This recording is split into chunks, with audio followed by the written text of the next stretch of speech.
नमस्कार, आप देख रहे हैं मनी 9 झटपट। मैं हूं प्रणव। एफएमसीजी सेक्टर में एंट्री करने की तैयारी कर रही रिलायंस इंडस्ट्रीज ने इस दिशा में एक बड़ा कदम बढ़ा दिया है और इसके इस कदम से हो सकता है कि आगे कोका कोला, पेप्सी की नींद उड़ जाए। रिलायंस इंडस्ट्रीज ने घरेलू soft drink brand Campa Cola का अधिग्रहण कर लिया है। खबरों के मुताबिक रिलायंस ने दिल्ली की कंपनी प्योर ड्रिंक्स ग्रुप से 22 करोड़ रुपए में कैंपा कोला ब्रांड खरीदा है।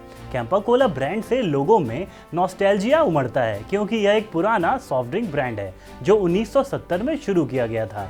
हालांकि इसे पॉपुलर होने में कुछ साल लगे, खासकर तब यह लोगों की पसंद बन गया जब 1977 में तब की मोरारजी देसाई सरकार के कुछ रोक टोक लगाने के बाद कोका कोला ने भारत से एग्जिट कर दिया था। लेकिन बाद में कोका कोला की री एंट्री और पेप्सी की भारतीय बाजार में एंट्री के साथ कैंपा कोला ब्रांड कहीं खो सा गया। लेकिन अब कैंपा कोला ब्रांड एक नए रूप में एंट्री करने को तैयार है। रिलायंस एक नए अवतार में इस साल अक्टूबर में इस ब्रांड को लॉन्च कर सकती है, यानी फ्रूटी के बाद कोई बड़ा घरेलू सॉफ्ट ड्रिंक ब्रांड भारतीय बाजार में चमकता दिख सकता है। कैंपा कोला की बात आई है तो हम उन दूसरे घरेलू ब्रांड्स की भी बात कर लेते हैं जो भारतीय सॉफ्ट ड्रिंक बाजार में एक समय राज कर रहे थे।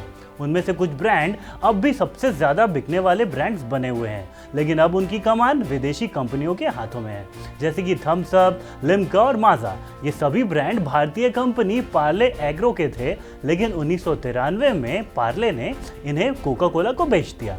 उस समय भारतीय सॉफ्ट ड्रिंक बाजार में पार्ले की हिस्सेदारी करीब 85% थी। थम्स अप उस समय भी बाजार में सबसे ज्यादा बिकने वाला सॉफ्ट ड्रिंक ब्रांड था और अब भी यह सबसे ज्यादा बिकने वाले ब्रांड्स में शामिल है। रिलायंस अब कोका कोला के साथ शायद देश के अपने सॉफ्ट ड्रिंक ब्रांड वाली बात प्रमोट कर इस बाजार के डायनामिक्स बदल सकती है। रिलायंस के इस बाजार में एंट्री को लेकर इस वजह से भी हलचल है कि रिलायंस ने काफी लेट एंट्री के बाद भी कई सेगमेंट में लीडरशिप पोजीशन हासिल कर ली है, जैसे कि टेलीकॉम सेक्टर में, जहां रिलायंस जियो इस समय देश की सबसे बड़ी टेलीकॉम कंपनी बन गई है। इसी तरह रिलायंस रिटेल आजियो नाम की एक ई कॉमर्स फैशन साइट लेकर आया और अब यह साइट देश के सबसे बड़े रिटेल फैशन साइट्स में से एक है।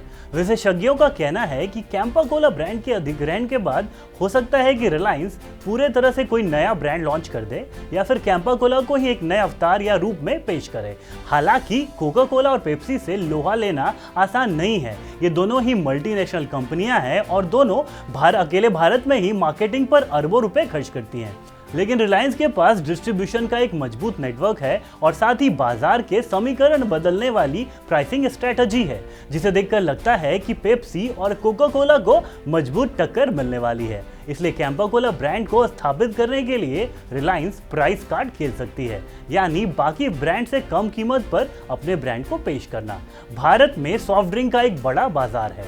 Economic policy think tank ICRIER की एक रिपोर्ट के मुताबिक भारत में नॉन अल्कोहलिक बेवरेज मार्केट 2019 में करीब 67,000 करोड़ रुपए का था और 2030 तक इसके बढ़कर 1,470 अरब डॉलर के होने की उम्मीद है। इस समय बाजार में डुओपोली है, यानी बाजार कोका कोला और पेप्सी के बादशाहत के अधीन है।